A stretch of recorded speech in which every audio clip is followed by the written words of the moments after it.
Parte primeira das causas primárias, capítulo 1 de Deus. Deus e o infinito. 1. Que é Deus? Deus é a inteligência suprema, causa primeira de todas as coisas. 2. O que se deve entender por infinito? O que não tem começo nem fim. O desconhecido. Tudo que é desconhecido é infinito. 3. Poder-se-ia dizer que Deus é o infinito? Definição incompleta. Pobreza da linguagem humana. Insuficiente para definir o que está acima da linguagem dos homens.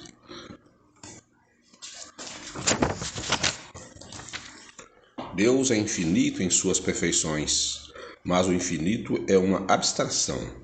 Dizer que Deus é o infinito é tomar o atributo de uma coisa pela coisa mesma. É definir uma coisa que não está conhecida por uma outra que não o está mais do que a primeira. Provas da existência de Deus. 4. Onde se pode encontrar a prova da existência de Deus? No axioma que aplicais às vossas ciências. Não há efeito sem causa. Procurai a causa de tudo que não é obra do homem, e a vossa razão responderá. Para crer-se em Deus, basta-se lance o olhar sobre as obras da criação. O universo existe, logo tem uma causa. Duvidar da existência de Deus é negar que todo efeito tem uma causa e avançar que o nada pode fazer alguma coisa. 5. Que dedução se pode tirar do sentimento instintivo que todos os homens trazem em si da existência de Deus? A de que Deus existe, pois de onde lhes viria esse sentimento, se não tivesse uma base? E ainda, uma consequência do princípio: não há efeito sem causa. 6. O sentimento íntimo que temos da existência de Deus não poderia ser fruto da educação ou resultado de ideias adquiridas? Se assim fosse, por que existiria nos vossos selvagens esse mesmo sentimento? Se o sentimento da existência de um ser supremo fosse tão somente produto de um ensino, não seria universal, e não existiria senão nos que houvessem podido receber esse ensinamento, conforme se dá com as noções científicas. 7. Poder-se-á achar nas propriedades íntimas da matéria a causa primeira da formação das coisas? Mas então qual seria a causa dessa propriedade? É indispensável sempre uma causa primeira. Atribuir a formação primária das coisas às propriedades íntimas da matéria seria tomar o efeito pela causa, porquanto essas propriedades são também elas um efeito que há de ter uma causa. 8. Que se deve pensar da opinião dos que atribuem a formação primária a uma combinação fortuita da matéria ou, por outra, ao acaso? Outro absurdo. Que homem de bom senso pode considerar o acaso um ser inteligente? E demais, o que é o acaso? Nada. A harmonia existente no mecanismo do universo patenteia combinações e desígnios determinados, e por isso mesmo revela um poder inteligente. Atribuir a formação primária ao acaso é insensatez, pois que o acaso é cego e não pode produzir os efeitos que a inteligência produz. Um acaso inteligente já não é mais um acaso. 9. Em que é que na causa primária se revela uma inteligência suprema e superior a todas as inteligências? Vocês têm um provérbio que diz: pela obra se reconhece o autor. Pois bem, veja a obra, procurai o autor. O orgulho é que gera incredulidade. O homem orgulhoso não admite nada acima de si mesmo. Por isso é que ele denomina a si mesmo de espírito forte, pobre ser que o sopro de Deus pode abater. Do poder de uma inteligência se julga pelas suas obras. Não podendo nenhum ser humano criar o que a natureza produz, a causa primária é, conseguintemente, uma inteligência superior à humanidade. Quaisquer que sejam os prodígios que a inteligência humana tem operado, ela própria tem uma causa. E quanto maior for o que opera, tanto maior há de ser a causa primeira. Aquela inteligência superior é a causa primeira de todas as coisas, seja qual for o nome que lhe dê. Atributos da divindade. 10. Pode o homem compreender a natureza de Deus? Não. Falta para isso o sentido. 11. Será dado um dia ao homem compreender o mistério da divindade? Quando não mais tiver o espírito obscurecido pela matéria, quando pela sua perfeição se houver aproximado de Deus, ele o verá e compreenderá. A inferioridade das faculdades do homem não lhe permite compreender a natureza íntima de Deus. Na infância da humanidade, o homem o confunde muitas vezes com a criatura, cujas imperfeições ele lhe atribui. Mas na medida que nele se desenvolve o senso moral, seu pensamento penetra melhor no âmago das coisas. Então faz ideia mais justa da divindade, e ainda que sempre incompleta, mas conforme a sã razão. 12. Embora não possamos compreender a natureza íntima de Deus, podemos formar ideia de algumas de suas perfeições? De algumas, sim. O homem as compreende melhor à proporção que se eleva acima da matéria, entrevê-as pelo pensamento. 13. Quando dizemos que Deus é eterno, infinito, imutável, imaterial, único, onipotente, soberanamente justo e bom, temos ideia completa de seus atributos? Do vosso ponto de vista, sim, porque credes abranger tudo.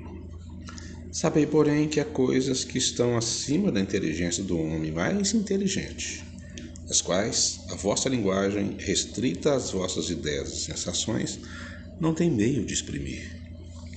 A razão com efeito vos diz que Deus deve possuir em grau supremo essas perfeições, porquanto se uma lhe faltasse ou não fosse infinita, ela já seria superior a tudo. Ele já não seria superior a tudo. Não seria, por conseguinte, Deus. Para estar acima de todas as coisas, Deus tem que se achar isento de qualquer vicissitude e de qualquer das imperfeições que a imaginação possa conceber. Deus é eterno, porque se tivesse tido princípio, teria saído do nada, ou então também teria sido criado por um ser anterior. É assim que, de degrau em degrau, nós remontamos ao infinito e à eternidade. Deus é imutável. Se tivesse sujeito a mudanças, as leis que regem o universo não teriam nenhuma estabilidade. Deus é imaterial. Isso quer dizer que a sua natureza difere de tudo que nós chamamos de matéria. De outro modo, ele não seria imutável, porque estaria sujeito a transformações da própria matéria. Ele é único. Se tivesse muitos deuses, não haveria unidade de vistas, nem unidade de poder na ordenação do universo. Deus é onipotente. Ele é, porque é único. Se não dispusesse do soberano poder, algo haveria mais poderoso, ou tão poderoso quanto ele, que então não teria feito todas as coisas. As que não houvesse feito seria obra de outro Deus. Deus é soberanamente justo e bom. A sabedoria providencial das leis divinas se revela assim, tanto nas coisas pequenas quanto nas maiores. E essa sabedoria não permite que a gente duvide nem da justiça, nem da bondade de Deus. Pergunta 14. Panteísmo. 14. Deus é um ser distinto ou será, como opinam alguns, a resultante de todas as forças e de todas as inteligências do universo reunidas? Se fosse assim, Deus não existiria, porquanto seria efeito e não causa. Ele não pode ser ao mesmo tempo uma e outra coisa. Deus existe, disso não podeis duvidar, e é o essencial. Crede-me, não vades além. Não vos percais num labirinto, onde não lograreis sair. Isso não vos tornaria melhores, antes um pouco mais orgulhosos, pois que acreditaríeis saber, quando na realidade nada sabereis. Deixai conseguintemente de lado todos esses sistemas.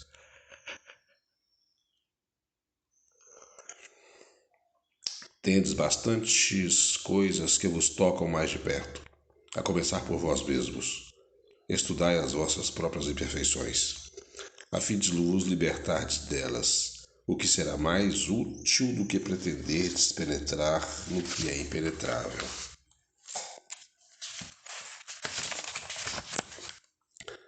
15. Que se deve pensar na opinião segundo a qual todos os corpos da natureza, todos os seres, todos os globos do universo seriam parte da divindade e constituiria em conjunto a própria divindade, ou por outra, que se deve pensar da doutrina panteísta?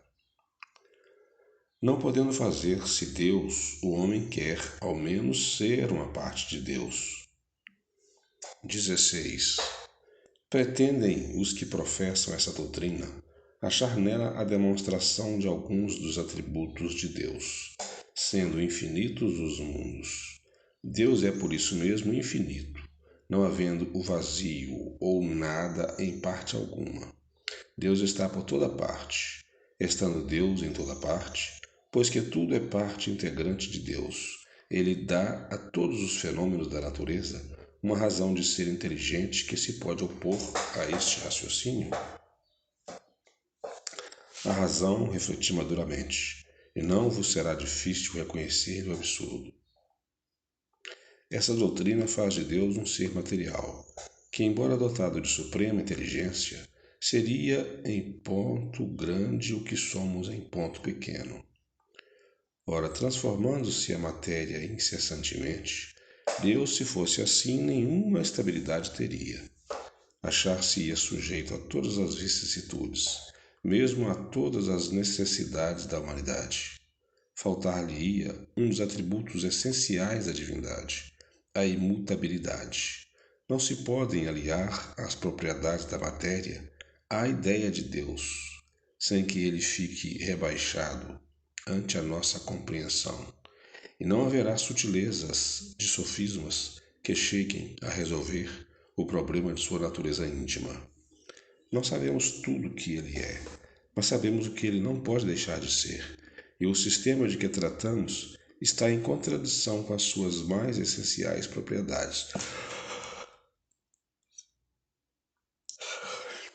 Ele confunde o Criador com a criatura, exatamente como o faria quem pretendesse que a engenhosa máquina fosse parte integrante do mecanismo que a imaginou. A inteligência de Deus se revela em suas obras como a de um pintor no seu quadro. Mas as obras de Deus não são o próprio Deus, como o quadro não é o pintor que o concebeu e executou.